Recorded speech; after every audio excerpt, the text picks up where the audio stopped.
अस्सलाम वालेकुम नाज़रीन, मैं हूं अरसलान खोखर। आप देख रहे हैं प्रोग्राम तेज़ी मंदी। स्टॉक मार्केट की भी बात होगी, उसके साथ साथ पाकिस्तान की इकॉनमी पर बात करेंगे और FATF के कुछ मामलात हैं जिसमें पाकिस्तान को थोड़ी सी परेशानी का सामना एक बार फिर करना पड़ रहा है कि पाकिस्तान अभी तक निगरानी की लिस्ट में है। जो एशिया पैसिफिक की रिपोर्ट आई है, एशिया पैसिफिक ग्रुप की जो रिपोर्ट है, उसमें पाकिस्तान पर बहुत सारी चीज़ों के बारे में कहा गया कि कुछ चीज़ों पर बेहतरी हुई, कुछ पर नहीं हुई। तो हुकूमती इक़दाम क्यों ऐसे थे कि हमें बार बार इस लिस्ट में रहने के लिए कोई ना कोई मुश्किलात आ जाती हैं, इस लिस्ट से क्यों नहीं निकल पा रहे, इस पर भी बात करेंगे। इस लिस्ट में रहने से पाकिस्तान के बिजनेस पर, बिजनेस कम्युनिटी पर और ख़ास तौर पर स्टॉक मार्केट पर कितना ज़्यादा असर पड़ रहा है, इस पर भी बात होगी। आइंदा 2 साल के लिए पाकिस्तान में गुर्बत मज़ीद बढ़ेगी, वर्ल्ड बैंक ने बड़े वाज़े कह दिया है। और इस वक्त जो सबसे बड़ा मसला पाकिस्तान के लिए है वो है महंगाई पर आज बात करेंगे। महंगाई की शरह इतनी तेज़ी से बढ़ी, और शरह बढ़ने का मतलब कि खाने पीने की अशिया से लेकर अशिया ज़रूरिया हर चीज़ के दाम इतने ज़्यादा बढ़ गए कि आम आदमी की पहुंच से बाहर हैं। पाकिस्तान में कोविड-19 की सिचुएशन के बाद जो पाकिस्तान में पर कैपिटा इनकम है उसमें तो कोई ख़ास खातिर ख्वाह इजाफा नहीं हुआ, लेकिन गुर्बत की शरह में इजाफा बहुत तेज़ी से हो रहा है, बेरोज़गारी की शरह में इजाफा हो रहा है। हुकूमत इस जानिब क्या कर रही है? क्या सिर्फ ऐलानात और सिर्फ नोटिस तक बात है? क्योंकि अभी तक तो यही देखा गया है, और ये सिर्फ पाकिस्तान में फेडरल की नहीं, पूरे पाकिस्तान की सिचुएशन है कि कहीं पर चीनी 100 और कहीं 107 और 108 तक भी मिल रही है। इसी तरह आटे का जो 20 किलो का थैला है वो कराची में इस कदर बढ़ गया, जबकि हमने गंदम भी इंपोर्ट कर ली, और गंदम इंपोर्ट और उसके साथ साथ CNG के नए लाइसेंसेज, इन पर भी बात करेंगे। हमें ज्वाइन किया एहसन मेहनती साहब ने, डायरेक्टर आरिफ हबीब ग्रुप है, बहुत शुक्रिया एहसन साहब, और उनके साथ राना एहसान अफजल साहब, माहिर मुआशियात है, आपका भी बहुत शुक्रिया। एहसन साहब, सर पिछले काफ़ी अरसे से देख रहे थे स्टॉक मार्केट बड़ी अच्छी जा रही थी, 42 पर गई, अब एक बार फिर रोक लगती दिखाई दे रही है, 40 पर रुक गई। आज दिन में कुछ 300 प्लस पॉइंट्स से फिर वापसी की तरफ जाना शुरू हो जाती है स्टॉक मार्केट। क्या वजह है सर, क्यों ऊपर नीचे हो रहा है इतना ज़्यादा मामला? देखें, ये तो 2-3 वजूहत इसकी अपेरेंटली हमें नजर आ रही हैं। एक तो FATF के डिसीजन जो हैं, हुकूमती जो फोकस है वो वाइट लिस्टिंग की तरफ है, फिर एक FATF की अपनी मीटिंग है, उसके डिसीजन जाहिर है हम देखेंगे अगर ग्रे लिस्ट के अंदर हम कंटिन्यू करते हैं, उसका प्रेशर जो है बहरहाल कैपिटल मार्केट के अंदर आते हुए इस वक्त नजर आ रहा है। एक अनसर्टेनिटी सी मौजूद है, पॉलिटिकल एनवायरनमेंट थोड़ा सा अनसर्टेनिटी है, कुछ जाहिर है कुछ प्रोटेस्ट भी जो है कॉल इन हुए हैं। फिर उसके बाद हमने देखा कि जो FATF है उसकी कंसल्टेंसी है, डिसीजन जो है किस जानिब जाते हैं। अच्छा, अगर हम मैं एहसन साहब एक आपका इस पे भी कमेंट चाहूंगा कि अगर मार्केट की शुरुआत जब हो और 300 प्लस पॉइंट और फिर अपने इख्तिताम तक पहुंचते पहुंचते 588 नेगेटिव हो जाए स्टॉक मार्केट, तो क्या इसकी वजूहात कोई और भी बहुत ज्यादा प्रेशर आने की हो सकती हैं कि किसी और तरह से भी प्रेशर हो स्टॉक मार्केट पर?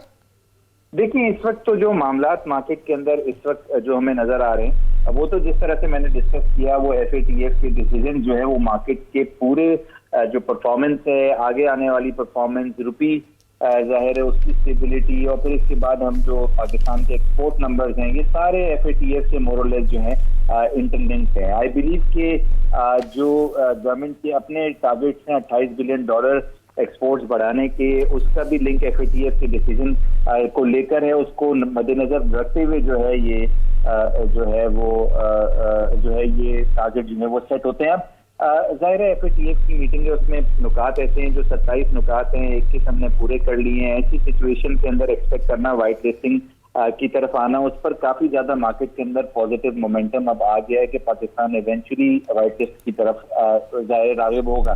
ऐसी सिचुएशन के अंदर छोटी बहुत र्यूमर्स भी जो है वो मार्केट को इम्पैक्ट कर जाती हैं। अगर र्यूमर्स ऐसी हैं कि FATF की लिस्ट में हम बरकरार रहते हैं, जाहिर है वो मार्केट के अंदर तेजी के अंदर भी जो है वो प्रेशर लेके आ सकती हैं। और जाहिर अगर हमारी वाइट लिस्टिंग वाकई में हो जाती है तो मार्केट में आराम से हम देख सकते हैं कि 5 से 6 हज़ार पॉइंट जो है यहाँ से तेज हो सकती है।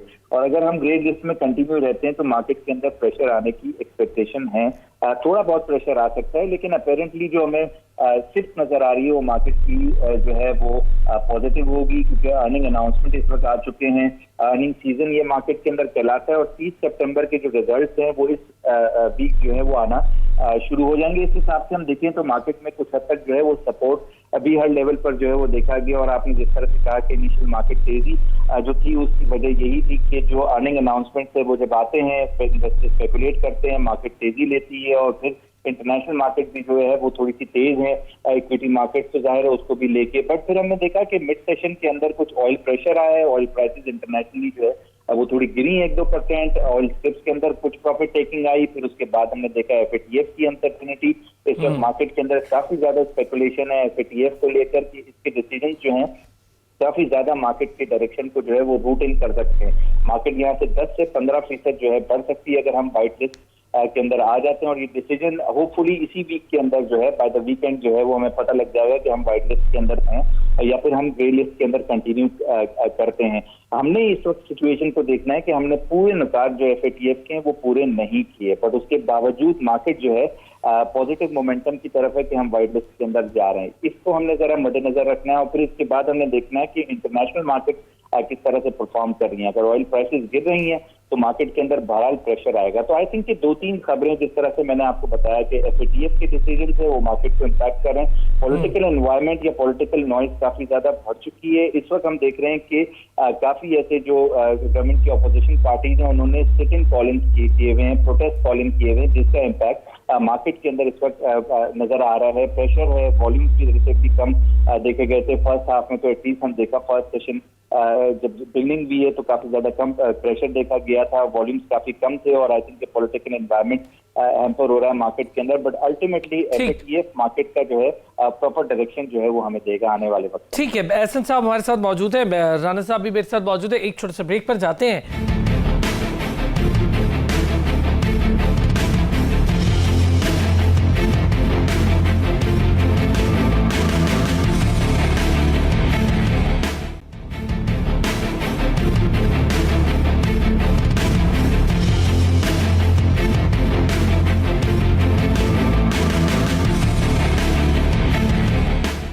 वेलकम बैक जी। ब्रेक पर जाने से पहले जरा एफएटीएफ और एशिया पैसिफिक ग्रुप के हवाले से बात हो रही थी। एक रिपोर्ट मुरतब की गई, कल से पाकिस्तान के हवाले से कॉपरेशन रिव्यू इजलास शुरू हो रहा है।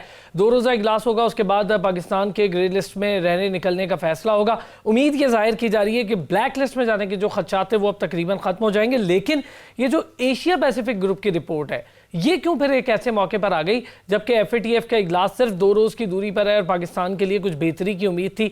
क्या इस ग्रुप के रिव्यू के लिए भारत का वहां पर मौजूद होना पाकिस्तान के लिए कुछ मुश्किलात, और भारत वहां है क्यों, इस पर भी बात करेंगे। भारत तो खुद टेरर फाइनेंसिंग में मनी लॉन्ड्रिंग के लिए एक बड़ा पंडोरा बॉक्स खुल चुका है, दाइश के साथ गठजोड़ का पंडोरा बॉक्स खुल चुका है। उसके बाद वो किसी कंट्री के लिए कैसे रिव्यू कर सकता है टेरर और मनी लॉन्ड्रिंग के हवाले से, ये एक बड़ा सवालिया निशान है। और फिर एफएटीएफ का होना और वहां पर भारत का होना और एक ऐसे ग्रुप में जहां पर रिव्यू करे भारत, तो ये एक अजीब सी बात है।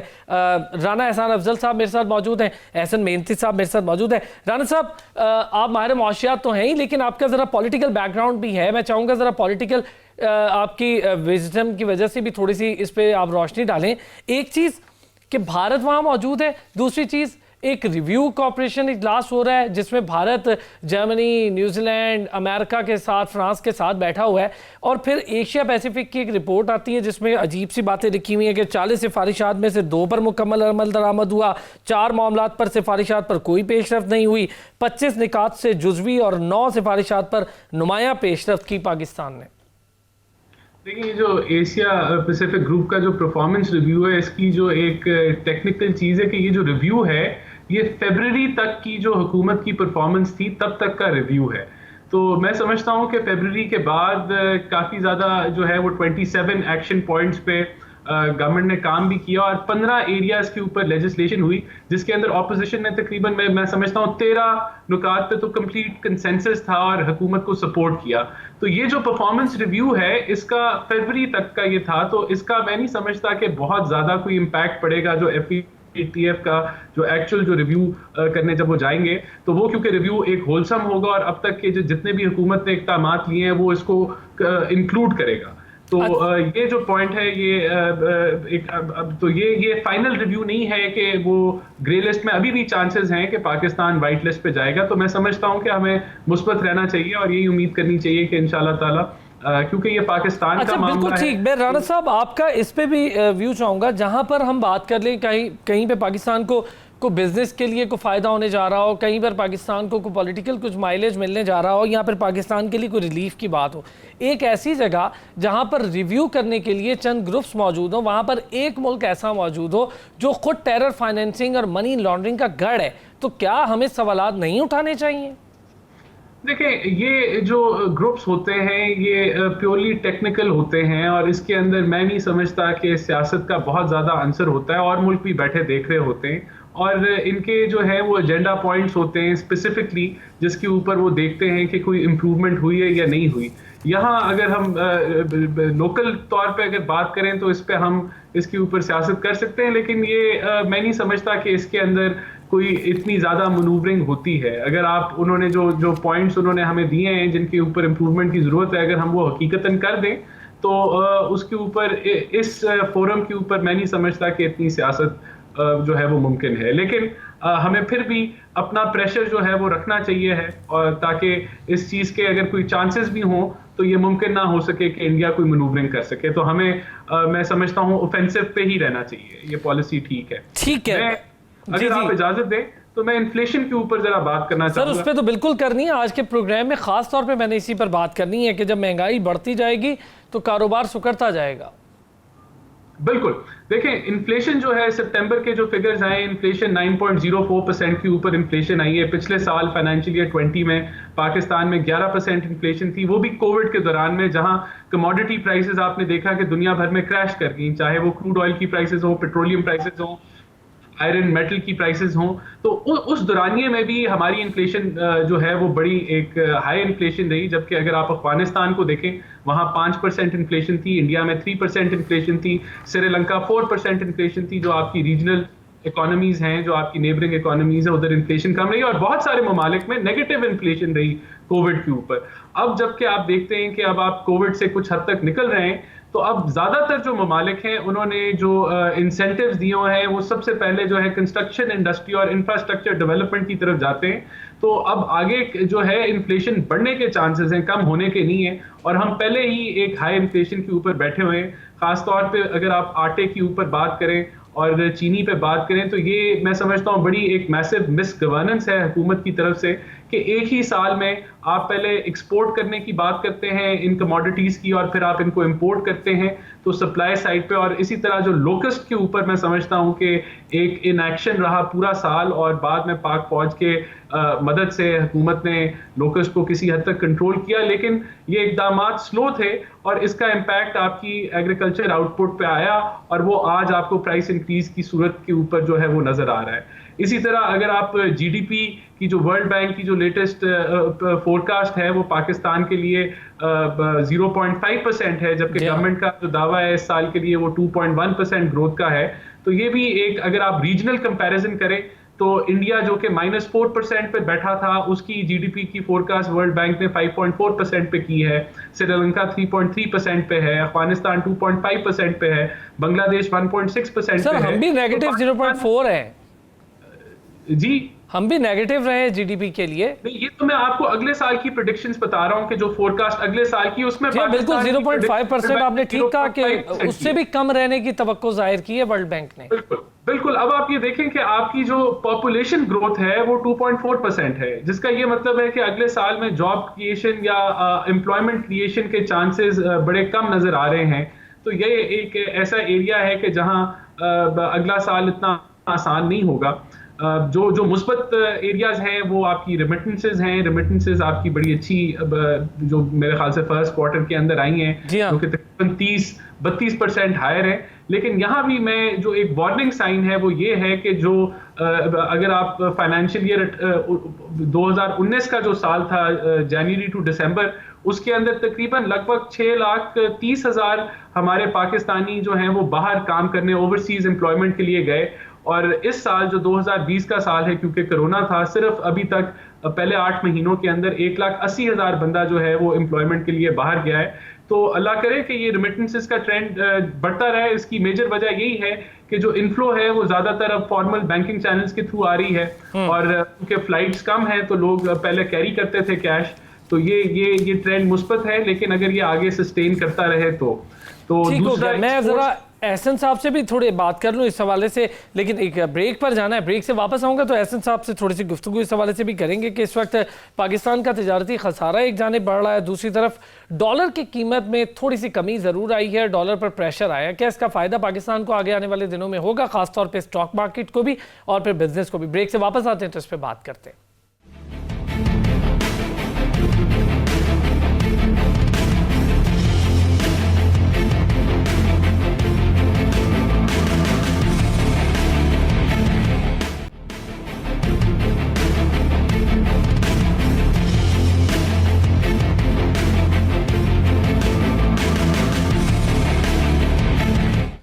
वेलकम बैक जी। एहसन मेहंदी साहब और राना एहसान अफजल साहब मेरे साथ मौजूद है। एहसन साहब, सर एक हफ्ते में रुपए की कदर में कोई इंटर मार्केट में इजाफा बढ़ा है, डॉलर कोई 3.5 माह की कम सतह पर आया, ये अच्छी खबर है स्टॉक मार्केट के लिए भी, बिजनेस के लिए भी। 163 रुपीज़ के आसपास कहीं आ गया है डॉलर। आप समझते हैं थोड़ा सा और नीचे जाएगा डॉलर?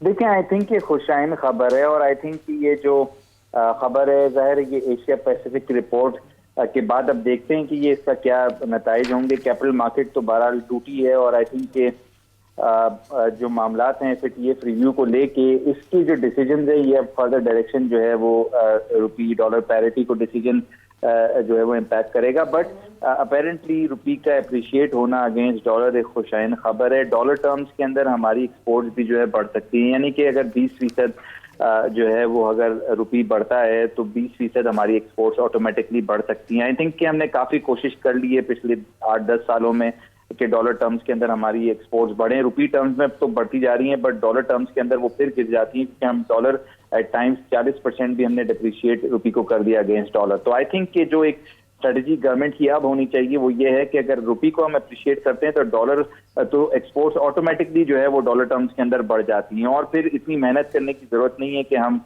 एक्सपोर्ट को 10% भी बढ़ा देंगे, और अगर हम रुपी को डिप्रिशिएट कर देंगे तो 10% तो फिर एक्सपोर्ट जो है हमारी कम हो जाएंगी। तो आई थिंक कि जितना डॉलर अप्रिशिएट हो, जितना रुपी अप्रिशिएट होता है अगेंस्ट डॉलर, ये एक खुशाइन खबर है। और आई थिंक कि गवर्नमेंट की स्ट्रेटजी पर भी इसी चीज पर फोकस होना चाहिए कि रुपी को हम अप्रिशिएट करें। इस अप्रिसिएशन से ना सिर्फ हमारा ऑनर इम्प्रूव होता है, बट इस अप्रिसिएशन से हमारे जो फॉरेन डेट्स हैं वो उनकी कदर जो है काफी ज्यादा जो है वो कम हो जाती है, और जाहिर है हमारी एक जो एक्सपोर्ट नंबर्स हैं वो भी डॉलर टर्म्स के अंदर इम्प्रूव हो जाते हैं। और फिर उसके बाद हम देखते हैं कि जो हमारी ताकत है, जो क्वालिटी, जो हमारी इन्फ्लेशन है, उसके अंदर भी जो है वो कमी देखी जाती है। हम देखते हैं अमूमन जो जिस मिकदार से जो है वो डॉलर की जो वैल्यू इंक्रीज होती है, उसी मिकदार से इन्फ्लेशन भी बढ़ती है। तो आई थिंक कि हमने देखा कि 40% तक रुपया गिर गया था पिछले 2-2.5 साल के अंदर, बट आई थिंक कि जो अप्रिसिएशन है 5-6-7% की जो हमने लास्ट 2 वीक्स के अंदर देखी है, उससे हमारी इन्फ्लेशन जो है उसके नंबर्स पॉजिटिव होंगे, उससे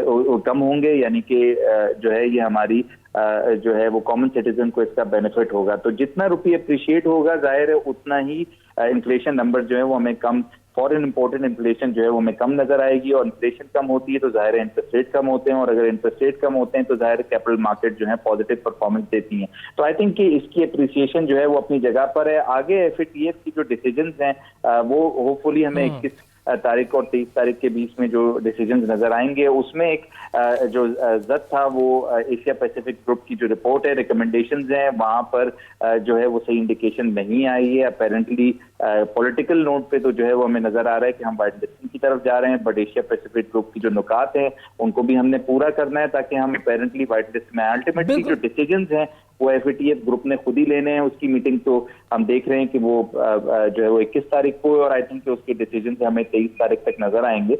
बट अपेरेंटली इन जो रिपोर्ट्स हैं, जो कि ये टेरिटरी रिपोर्ट्स होती हैं, ये आई थिंक कि ये इनके जो नताइज हैं, इनकी जो इंडिकेशंस हैं वो इम्पैक्ट करेंगे FATF डिसीजंस को, और फिर जाहिर है हमें लॉन्ग टर्म जो है वो रुपी का नोट जो है वो अपेरेंटली नजर आएगा कि वो उसकी पैरिटी अगेंस्ट डॉलर क्या जा रही है, जिसको हम इग्नोर नहीं कर सकते। इस वक्त हम करंट अकाउंट सरप्लस दिखा रहे हैं 800 मिलियन से ज्यादा अगस्त के अंदर, और जुलाई अगस्त के महीने के अंदर हमने करंट अकाउंट सरप्लस भी है। इस वक्त रेमिटेंसेस के नंबर बिल्कुल ठीक है एहसन साहब, आपकी बात ठीक है कि हम वो भी रिकॉर्ड करंट अकाउंट में बेहतरी भी दिखा रहे हैं, करंट अकाउंट बेहतर हो रहा है। अगर जाहिर है डॉलर के ऊपर बोझ बढ़ेगा और रुपए से बोझ कम होगा तो यकीनी तौर पर जो महंगाई है उस पर भी थोड़ा सा काबू। लेकिन उसके साथ साथ मैं राना साहब ये जो चीज़ मैं डॉलर की बात कर रहा हूँ, इसके साथ साथ थोड़ी सी चीज़ें और भी हैं। सितंबर के ही महीने में हमारा तिजारती खसारा 19.5% बढ़ा है, यानी तिजारती खसारे से जाहिर है सारा ट्रेड डेफिसिट हो जाएगा, उसमें और बहुत सारी चीज़ें हैं। फिर इसके साथ साथ IMF की शराइत हैं कुछ। IMF के अगर हमने अगले ट्रांश के लिए जाना है तो अगले ट्रांश के लिए हमें बिजली महंगी करना, टैक्स बढ़ाना, सब्सिडीज का खात्मा, तो ये तो मजीद प्रेशर नहीं हो जाएगा? देखिए, मैं समझता हूं कि अभी आपका जो करंट अकाउंट डेफिसिट के ऊपर इस वक्त तक तो प्रेशर नहीं रहा, उसकी कोरोना एक बड़ी वजह है। आपकी जो लार्ज स्केल मैन्युफैक्चरिंग है वो -10% पे थी पिछले साल में। अभी पिछले ये जो क्वार्टर गुजरा है 5% ईयर ऑन ईयर उसमें बेहतरी आई है, क्योंकि लो बेस थी आपकी पिछले साल के बनिस्बत, तो थोड़ी सी उसमें मुस्बत नजर आई है। तो ये जो आपका जब LSM आपकी ग्रोथ की तरफ जाती है, GDP आपकी ग्रोथ की तरफ जाएगी, तो दोबारा करंट अकाउंट डेफिसिट में पे प्रेशर आएगा, क्योंकि ये जो करंट अकाउंट को इन्होंने मैनेज किया है इसके अंदर एक्सपोर्ट्स नहीं बढ़ी। एक्सपोर्ट्स आपकी $22 अरब पे खड़ी थी। आपकी जो चीज जो आपने इंपोर्ट्स को कंट्रोल करके जो है इसको मैनेज किया है, और इंपोर्ट्स पे जैसे ही इंडस्ट्री और आपकी डोमेस्टिक इकोनॉमी ग्रोथ की तरफ जाएगी तो इंपोर्ट्स के ऊपर डेफिनेटली प्रेशर पड़ेगा। फिर आपको रिमिटेंसेस की तरफ से मैंने जिस तरह पहले फरमाया कि वो आपको एक पॉजिटिव रिमिटेंसेस रही, 31% एनहांसमेंट है पिछले साल से अभी तक। जी हाँ, ईयर ऑन ईयर बेसिस पे $2.3 बिलियन आई थिंक सो। लेकिन अगर आप एक्सपोर्ट साइड को अभी भी देखेंगे तो जो एक्सपोर्ट्स हैं वो आपकी पिछले साल से 1% डिक्रीज हुई हैं। यानी कि अगर पिछले साल में 5.5 बिलियन की एक्सपोर्ट्स थी तो इस दफा 5.45 बिलियन की एक्सपोर्ट्स हैं। तो एक्सपोर्ट्स आपकी इंक्रीज नहीं हुई इस क्वार्टर में ईयर ऑन ईयर पे। तो ये लेकिन यहाँ मैं ये भी कहूँगा कि जो रुपी है वो मैं समझता हूँ कि अंडर वैल्यूड है, और ये गवर्नमेंट की पॉलिसी होती है कि वो उसको किस तरीके से मैनेज करना चाहेगी। मैं समझता हूँ कि रुपी जो है वो अप्रिशिएट किया जा सकता है, और अगर जिस तरह मैं एग्री करता हूँ एहसन साहब से, आपका उसके ऊपर एक मुस्बत इम्पैक्ट आपके एक्सपोर्ट्स पे भी आएगा, आपकी इन्फ्लेशन के ऊपर भी आएगा। क्योंकि देखें, मैंने आपको पहले भी जिस तरह फरमाया कि इन्फ्लेशन जो है वो कोविड सिनारियो में तो अच्छा राना साहब, इन्फ्लेशन को कंट्रोल करना एक हमारे लिए मसला बनता जा रहा है। हम देख रहे हैं कि गवर्नमेंट के लिए तो उससे भी बड़ा मसला बनता जा रहा है। गवर्नमेंट कह रही है कि उनके फिक्स करदा मुकर्रर करदा प्राइस पर नहीं मिल रही चीज़ें। अच्छा, उनके भी अगर मुकर्रर करदा प्राइस देख लें तो वो भी इतने ज़्यादा हाई हैं कि आम आवाम की तो वैसे ही चीखें निकल रही हैं। फिर जो इस वक्त आपको माफियाज के नाम पे जो चीज़ें दिखाई दे रही हैं वो एक अलग मसला। सर, आटा, चीनी, दाल, सब्जियाँ, ये जो बुनियादी खाने पीने की चीज़ें हैं, घी की कीमतें, और ये भी पिछले हफ्ते से अब इस हफ्ते में 1.24% हफ्ते, अगर हर हफ्ते देखें तो वीकली परसेंटेज एक फीसद से ज़ायद बढ़ रही है।